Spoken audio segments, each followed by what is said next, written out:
All right, how's it going? Dr. Wiki here, and I wanted to take some time to put a video together for those of you who are going to be jumping into Lemang with Gray Zone Warfare here very shortly. As you may very well be aware, the release date for the early access of Gray Zone Warfare has finally been announced for April 30th, which is tomorrow at the time of this recording at 9 a.m. Eastern Standard Time or 6 a.m. Pacific Standard Time for those of you over here on this side of the United States. I want to give you some ideas, some concepts, some tips, some tricks, some stuff that is going to help you shortcut some of the difficulties that I had when I first started playing Gray Zone during the creator playtest that are going to help you.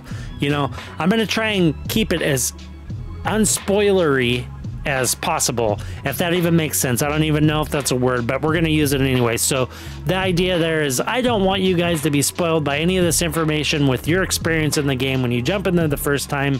These things are going to deal directly with items, ideas, you know, concepts in the game that I've gathered from spending time in the game. And so without any further ado, let's talk about Gray Zone Warfare and give you a leg up. So when Mad Figure Games developed their mantra for the game, every move matters, I feel like that carries on outside of the game as well as it does inside the game, and it adheres to so many different concepts inside the game as well that I think really is like almost like groundbreaking, honestly, because if you think about everything that you need to do in the game a few steps ahead, you will do better in the game, and it's really cool. It's rewarding in that way. So that's what these tips and all this advice is aimed at doing, is giving you the knowledge to get in there and more intelligently start than I had the ability to when I first started. So the first thing I want to talk about are medical supplies. So you might be aware of this, you might not, but the medical or the injury system in Gray Zone Warfare is pretty in-depth. I wouldn't say it's like complicated or complex. It just has a lot of different parts, right? So if you get shot, you're gonna see, you know, a red mark on your arm, right? And that's an open wound or an untreated wound, right? So how do we take care of these things? Well, that's what we're gonna talk about. So bandages, of course, you know, it sounds like really surface level and silly to talk about, but I'm gonna tell you right now, you're gonna go through more bandages than you think you will, right? When you have medium bleeding, this is the way you're going to stop it and you're going to treat it, right? Because as far as I know, tourniquets will stop bleeding, but they will not treat the wound itself. And so if that wound exists, your character can be in pain. You get all these different status effects, and they do inhibit your ability to engage in combat as effectively as you can. If they weren't present, you'd be doing a lot better, right? And so that's what all the medical supplies are aimed at taking care of. So bandages, you want to keep at least a couple stacks of those. There's 4 uses per bandage stack. You know, they come in bandages or gauze, which is a civilian version of the bandage. And then the next item that I really want you to consider carrying with you, maybe not at all times, but more frequently, are blood bags. So blood is a part of your character's stats, and once enough of your blood has been depleted, your character will fall into a coma where you're either in a state where you need to be resuscitated by an outside party, or you just succumb to your coma and you die, and then you respawn back at base, kind of like what just happened behind me here. So blood bags will prevent you from losing enough blood that you fall into a coma, right? So you need to make sure that you have these on you. After you treat your wounds or you stabilize your wounds, your character will replenish blood like organically or by themselves, but sometimes that's not enough. If you're in the middle of battle and you have all these status effects because you've bled a lot, it's going to be hard. It's going to be hard to aim. Your guy's going to be moving around like crazy. You're going to get tired from pulling your arm or your gun up. All these things can happen when you're low on blood. So keep blood bags on you, or know that somebody in your squad has them, right? So the next item that you really need to consider carrying with you at all times are painkillers. I know it sounds really obvious, but painkillers are really important. You know, you take those light wounds. Sometimes a light bleeding wound will take care of itself, but what can linger is pain, right? And so pain does have negative status effects on your ability to aim and do other things in the game. So as long as you have painkillers on you and you use those effectively, you will get right back to where you were, right back to square one, healthy state, where you're able to fight the way you were when you first went out and engaged in combat. So the downfall with painkillers, though, is that if you use too much of them, I believe that you do incur some negative status effects. So be careful about overuse, right? Just like you would not want to drink a bunch of alcohol. I believe that painkillers kind of have a similar effect. I think they can create a dizzy status effect or something like that. I can't recall, but it's really important. The concept's still there. Make sure that you keep painkillers on you. The next item is a tourniquet. You want to make sure you keep tourniquets on you, because I believe that the animation for putting a tourniquet on to stop bleeding is faster than the animation for a bandage. So if you're in a high combat, or if you're in intense combat, right, you might not have a lot of time to put a bandage on. You might not be able to secure the area, right? So you got to use a tourniquet, right? That wound will still be present. It still will cause problems for you, but you won't be bleeding, right? Which will create more problems for you. So make sure you keep a tourniquet on you. And so the final item, as far as like small medical items go, is a splint. If you have any damage on any of your bone structure inside of the health screen that's going to turn a different color, you're going to want a splint. You need to use a splint. As far as I know, that's the only way to get rid of the status effect on bones in the game. So splints have that purpose. So if you're in a situation where your guy gets shot and you take a shot to the leg, your bone could get hit too. And so now if you don't have a splint, you can take care of the wound, but you're going to limp because your bone's not fixed, right? So the final item that I want to talk about as far as medical supplies go that you should always keep on you is a field suture or surgery kit. These things are super important. After you stabilize all your wounds, you've got your blood coming back, you're hydrated, you've got energy, all of these things are looking up, right? You're stabilized. Surgery kit will fix organ damage, right? So if you take damage to your chest, there's times where you will take light organ damage to your lungs and your guy is going to start coughing and stuff. And if you're playing in PvP or you're in some kind of a PvP environment, people can hear that. They can hear you coughing, and that gives your position away. So you want to be very cognizant of those things. I'm not real sure if the AI has the ability to pick up on these things right now. I know that they do want that to be a part or factor in the game. So making sure that your guy's not coughing and you're not nauseous, gagging, those kind of things. You need to make sure that you keep a surgery kit on you, or somebody in your squad does, because they will remove that status effect from you. And it could be the difference between taking a little bit of damage and fighting, or taking damage and dying and having to go all the way back from your base to wherever it is you died to collect your loot. And if there's another player there, they can take your loot. So just keep a surgery kit on you, all right? Or a field suture kit on you. You'll thank me later. So these next items are not medical items, but they do have an effect on the health of your character. These things are food and water. You can buy food and water from Lab Rat. They're in your base. You can also find water and food out in the field, organically. When you're running around looting corpses and all that kind of stuff, or going through houses, there is food, there is water. So don't worry too much about that.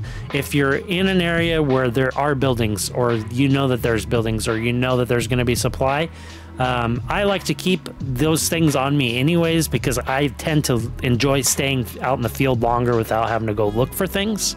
So having food and water on you is important, especially if you're going to go trek and maybe go hunt down some LZs or whatnot. You want to make sure you have food and water on you, because the status effects from low energy or dehydration do have negative effects on your ability to aim and move in combat, or move period. So you want to make sure you keep an eye on those things and keep them in top shape, so that when you inevitably are in combat, you're not dehydrated, you're not hungry, your guy's not tired when he's lifting his gun, because that is a status effect that you will have to deal with when you have low energy. And when your guy has low energy and he goes to raise his gun to his shoulder to shoot, and he's got low energy, your gun's going to be moving all over the place. So make sure you keep a little bit of food and water on you, and then you shortcut all of that. All right, so let's stop talking about all the surface level crap, right? Let's get into some of the meat of Gray Zone Warfare, right? What was one of the things that I really enjoyed the most in Gray Zone Warfare? I'm going to tell you right now, there are loot crates or lootable crates that are in the game. Some of them are behind locked doors, right? And so that adds another aspect that I do want to talk about. But before we talk about that, we're going to talk about these lootable crates, equipment crates, and weapons crates, right? And if you're watching the footage behind me, I know for a fact that if you kind of keep an eye on it, you will see some of these lootable crates. But weapons crates, obviously weapons, right? You're going to open this thing and it's random. That's what's really cool about it. But what is awesome is that early on in the game, when you're running around organically, whether you're just out running around doing your own thing, or you're out there on a task, or you're helping a friend, whatever, you're going to run into these crates, and just keep an eye out for them, because some of them are kind of hard to see. They do a really good job of putting them with other assets in the game to make them look like they should be there.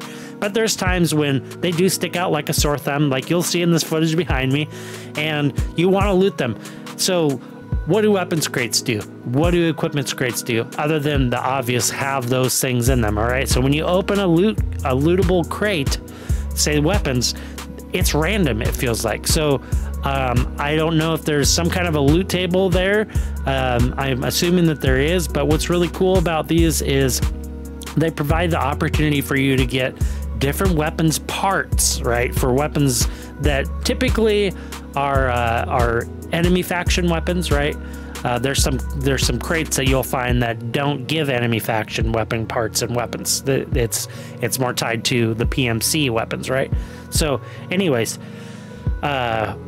things like suppressors, magazines, ammo, obviously like weapons parts, so like optics, foregrips, those kind of things will be present in weapons crates outside of just normal weapons, right? And sometimes you'll even see variations of weapons that you've been seeing already. For instance, I ran into a Mosin Nagant with a skeleton stock, or a collapsible stock. You can't actually collapse the stock, I don't think. But that stock was on there, and it's pretty cool because that lightens the gun, which effectively lightens a load on your character, which effectively makes you more agile and all these things. So there's all these layers, you know, that are built into the itemization of the game that do beg consideration from the player. I just say that right now there isn't a lot of emphasis on that, so just have fun with it for now. As you play the game and you learn more about the game, you'll know what parts you need on your guns and what gets you whatever effect that you need on that particular gun. So equipment crates, let's talk about those really quick. So those things are going to have like helmets, chest armor, or chest like carriers, that kind of thing. You will also find I think I've even found goggles in them. I think I've also found headsets, and the really cool thing about headsets in the game is they're active. So when you put a headset on in the game, if you're sitting there listening, you got headphones on and you have the headset off, right? When you put that on, all of the sound in the game becomes amplified. It gets louder. So having a headset on does help. You can hear more. The game is louder when you put a headset on. So finding some of these better headsets can effectively make you more of a threat in combat. When you can hear something coming up on you, you have the ability to prepare for it. So if you don't have these headsets on, there's a possibility that somebody could sneak up on you. So headsets are important, but they're also something that you will find in the equipment crates that are scattered around town. And so let's talk about keys really quick though, and more importantly, keys and your security box that you have in your user interface, in your inventory. there's a little secure box or security box inside of your inventory space that typically has 4 slots. You can see it right here, this slot right here. We've got keys in here, right? I put my keys in that box, or mission critical items go in that box, or items that I don't want to lose if I die go in that box, because if you die, those items stay in there. Even if you die and you're not able to get back to your loot, those items stay on you. So if you have something that's really critical that you need to get back to base, or something that's super critical that you need to have on you, it's a good spot to put those kind of items. And I think that another really kind of unspoken aspect of these boxes is that the more you move items in and out of this box, the more you are putting your own importance on them. So things like quest related items should always go in that box. And I'm going to tell you right now, there's been times when I've gone out to go do a quest and I forgot an item, right? I forgot a quest item or a critical item that I needed in order to finish the quest, right? Those things need to go in those boxes. And I'm going to tell you, if you create a relationship of putting things in that box that are important for whatever you're setting out to do, you will be in a much better spot from the get-go than you will from learning the hard way, right? Like, if you know that you need a key, if you know that you need this one item, and I'm being vague on purpose, if you know you need this one item to get this item or this quest mission done. I'm sorry. When you go to get this mission done, you will put it in there, right? And even out in the field, you could find things that you need to make sure that you put in there. So don't discount the importance of that part of your user interface or your inventory. I say use it for keys, and when you find keys, pick them up, right? They're almost always tied to some kind of activity in the game, and at times they will be what grants you access to an area where there is equipment boxes, where there's weapon boxes for you to loot. So keep those on you, and early on in the game, you're going to find that there's a couple keys that you want to keep on you regularly so that you can kind of bolster your locker, right? Whatever you've got back at base waiting for you in the event that you die, to prepare yourself for the next mission, right? And so that kind of that helps me segue into the next concept here, and that is creating like a trophy space inside of your locker, right? When I was encountering newer players during the creator playtest, I would see them out there running around with, you know, the standard assault rifles from the PMCs, and those are great. They operate great. They're really good weapons. Don't get me wrong, but you could almost be kind of set up for failure if you're relying on just those weapons and you're looking down on the weapons that the opposing force or the enemies are using in the game. There is a power in having the ability to run out into the field and pick up ammunition, and that's what I'm getting at here, is that early on in the game, you're not going to find ammunition in the game if you're not fighting other players early on, at least. So rounds like 5.56, that kind of stuff, you're not going to find those on enemies. So when you're blasting through magazines, and you will go through a lot more rounds in this game than I think you probably want to believe that I'm going to tell you right now that you will, but you will go through magazines and everything. So something that I like to do is I create a trophy space inside my locker. And what does that mean? What does that mean? Well, so I go and grab, like you can see here, the SKS. It is one of my favorite guns in the game, and it's a semi-automatic assault rifle, right? It doesn't have a fully automatic firing mode, which I don't care about because I like semi-automatic anyways. You can be very controlled with how much ammunition you're using, right? And it uses 7.62, and you can find 7.62 everywhere. So effectively, you're never running out of ammunition. Now, the catch here is you also have to have magazines. And the tough part that I ran into here, see here, we got a loot crate. This is a lootable box right here. We got a new M4, an ACOG mount, some rounds, and a red smoke grenade. So, like, you want to keep an eye out for these things, right? So anyways, back to what I'm saying. When you are out there running around, it can be difficult to find new magazines for some of the weapons. So when you do find another SKS, if you do want to use this kind of weapon, my advice to you is to bring it into your inventory, unload it. When you unload it, the clip will appear in your inventory. Now you have another SKS clip. You drop the thing on the ground if you already have an SKS, or if you're just out there trying to get more clips for yourself, right? So make sure you're picking up clips too, right? Not just the guns, not just the ammo. Make sure you're picking up some clips too, and they're relatively easy and common to come across. But the only reason I'm telling you right now is that it's really good for you to create a space inside your locker where you put these things, so that it creates a lower risk equipment loadout for your character. So if you're dying a lot, you're going to be losing weapons, right? So say you die, like right now, say if I died and I've got this fine AR here that I'm using, right? This AR, right? I have this AR that I'm using and I die. My body's on the ground, right? Say I can't make it back to my body and I die again. I don't think you lose that gun, but all the equipment that's on you is gone now. It's gone, right? You only have one corpse. So it's really important that you create a little bit of a cushion for yourself. And what I mean by low risk is you find AR or you find AKs all over the place in the game, right? So if you lose an AK, it's not a big deal. It isn't a big deal, right? So creating a trophy space in your locker is really important. It gives you that cushion. You've got ammo that you're not having to buy. You've got a weapon that you're not having to worry about if you lose it. And it just kind of allows you to play the game and learn it a little bit differently and with a little bit less pressure. So make sure you do that. And one other thing that I need to say about this is when you do die, because you will, don't ever leave the base without a weapon, right?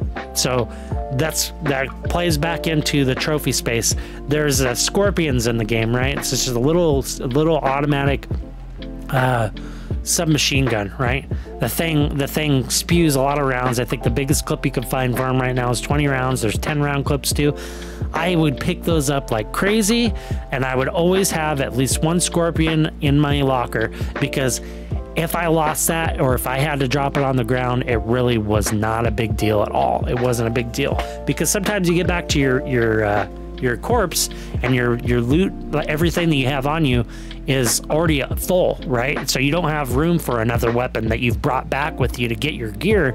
So if you're dropping an AK-47 or AK rifle, or you're dropping a scorpion on the ground, big deal. It doesn't matter, right? It doesn't matter. But now you got your gear back and you have the ability to fight for your body, all those kind of things. So don't discount the ability to use cheaper gear, more common gear as a spot and as a cushion in your locker space when you got to do these type of things, because you will have to do these things. So anyways, the last piece of advice, the piece of advice that I don't feel like anybody's really talking about when it comes to Gray Zone Warfare is don't be shy.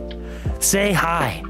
The PMC base is a really cool organic spot to meet people, and I gotta tell you that some of the most memorable moments that I had during my experience in the creator playtest started with saying hi, right? There's a lot of people that are gonna be playing this, and there's gonna be people that are wanting to play it by themselves. But I'm going to let you know now that when you're in base, there's going to be helicopters flying in, there's going to be helicopters flying out, there's going to be conversations, all this kind of stuff's going to be happening. And so just assert yourself a little bit, say hi, because that will create what I think is one of the most beautiful things in Gray Zone Warfare, and that's emergent play. You're going to be helping this person, they're going to be helping you, you guys are going to be looting, raiding, you know, it might be the basis of a really long-term relationship with somebody. So don't be afraid to say hi, don't be afraid to be on comms. Nobody's expecting anybody to be perfect, all right? And if we can learn together and we can play together, that's why we're all here, right? We're all here to enjoy this game and have fun together. You know, we might all have our different purposes inside the game, but we're all here And our common ground is we enjoy the game. We're here to play the game. And so if we could start there, I think that the community and Gray Zone Warfare stands to gain so much more from the individual, you, from me, from anybody that you talk to, if we just regard ourselves and our presence inside of the game, right? We just talk and we open up, you know. And whether you've had toxic engagements on online games in the past, we all know they exist. I am going to encourage you to kind of leave that at the door, come into the game, try and be positive, talk to people, and I'm telling you, you will be rewarded for that. And we stand to gain so much more as a community if you just take that initial leap. So anyways, this is it. That's all for me. Thank you guys. I hope that this was great. I know it's kind of a little bit of Spartan and crude here, but I want to get the point to you. I'll be playing Gray Zone Warfare, and part of my drive there is to help you guys understand, play the game, and just be a part of it, right? So I'll see you on the next one. You guys take care. This has been Dr. Wiki, and if this has been helpful at all for you, please make sure you give it a like, subscribe, and share with anybody you think that needs the info, and I'll see you on the next one. Adios.